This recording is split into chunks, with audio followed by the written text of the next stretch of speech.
13h, 14h. Europe 1, 13h. Europe 1, 13h, dernière partie. Vous écoutez Céline Géraud et avec vous pour décrypter l'actualité, Céline, Gabrielle Cluzel, rédactrice en chef du site d'actualité Boulevard Voltaire, et l'écrivain essayiste Paul Melun. Et dis papa, comment on fait les bébés Vous vous souvenez de cette publicité? Bon, tu vois cette bouteille de lait?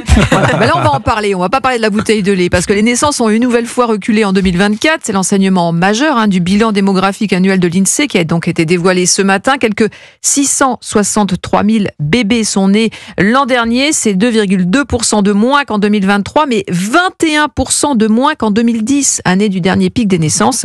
Écoutez ce qu'en pense Julien Damon. Il est sociologue et c'était ce matin sur France 2. Il y a une baisse du désir d'enfant en France, mais il faut la contextualiser parce que cette baisse du désir d'enfant, on la repère dans tous les pays riches et continuons, on la repère à l'échelle du monde. Donc la France, qui reste assez singulière avec un taux de fécondité qui est encore relativement élevé par rapport aux autres pays riches, rejoint ses camarades. Femme.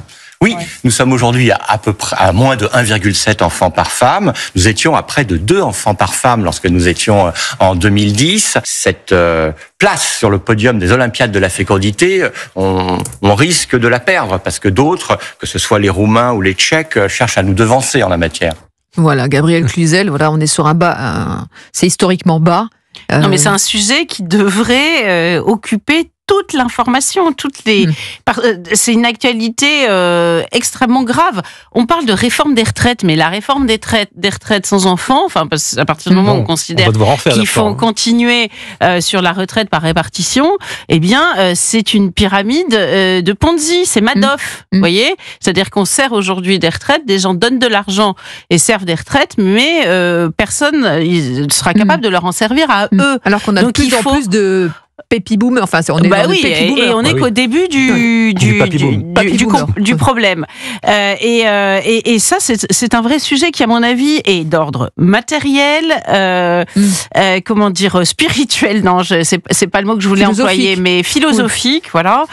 Ça regroupe, ça a des exceptions nombreuses. Je dirais même que le pessimisme dans lequel est plongée la France joue aussi énormément.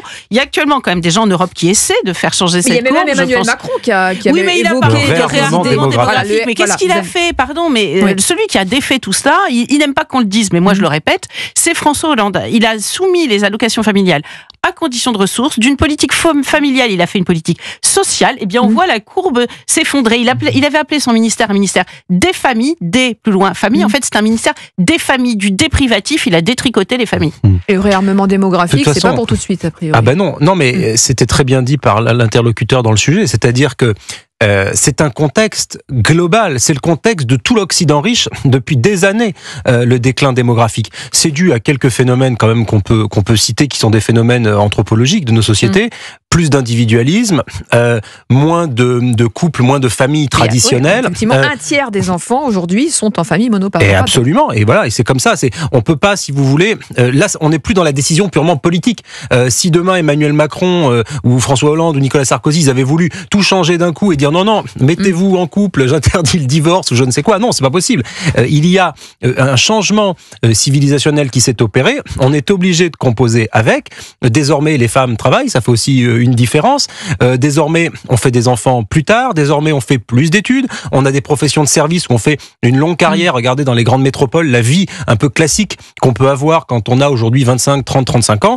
Avoir des enfants, c'est plus la priorité comme ça pouvait l'être il y a un siècle, où on avait des familles nombreuses dans un milieu où la France était rurale, etc. Donc le visage sociologique de la France a tellement changé que on ne peut plus être dans les niveaux dans lesquels on était avant. D'autant que la France réussissait par rapport à d'autres pays européens à être un peu au-dessus, et ce pour quelques raisons. La politique familiale, ça a été cité par Gabriel, effectivement, et ensuite le recours à l'immigration. C'est-à-dire que comme la France a eu beaucoup recours à l'immigration, il y avait des pratiques de faire des enfants, de natalité plus importante chez nos compatriotes immigrés, et donc, forcément, on a un peu retardé la bombe à retardement de la baisse du déclin démographique, si vous voulez. Donc, la situation de la France était assez singulière. Maintenant, les solutions, c'est effectivement une politique nataliste, évidemment. Et à un moment donné, comme dirait l'autre, il va falloir y aller. À un moment donné. Alors s'en occuper.